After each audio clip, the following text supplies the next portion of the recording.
वेद सोडला की ब्रह्मांडात फक्त एकच रूप दिसतं परमेश्वराचं.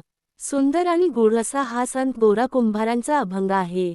एकत्व आणि अद्वैताचा अनुभव सांगणारा. काया वाचा मन एकविध करी, एक देह धरी नित्य सुख. अनेकत्व सांडी आहे ते ब्रह्मांडी रूप तुझे.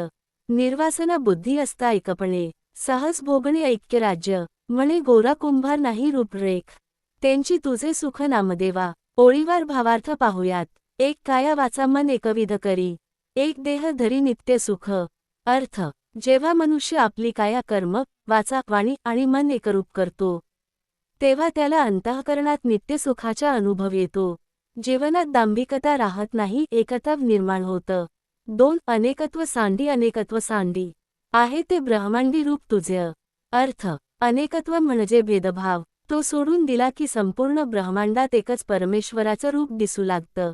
3. निर्वासना बुद्धी असता एकपणे, सहज भोगणे ऐक्य राज्य. अर्थ, जेव्हा बुद्धी वासनारहित होते, तेव्हा माणूस सहजपणे एकत्वाच्या राज्याचा अनुभव घेतो.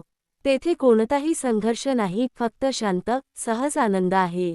4. म्हणे गोरा कुंभार नाही रूपरेख, त्यांची तुझे सुख नामदेवा. अर्थ, गोरा कुंभार म्हणतात, नामदेवा, त्या परम सत्याला रूप किंवा आकार नाही, त्याच निराकार अनुभवातच खरं सुख आहे. या अभंगात संत गोरा कुंभार सांगतात, जेव्हा मन, वाणी आणि कर्म एकरूप होतात, तेव्हा भेदभाव नाहीसा होतो. संपूर्ण ब्रह्मांडात एकच परमात्मा दिसू लागतो. वासना संपल्या की मनाला सहज, ऐक्याचा आणि शाश्वत सुखाचा अनुभव मिळतो. श्रीराम कृष्ण हरी.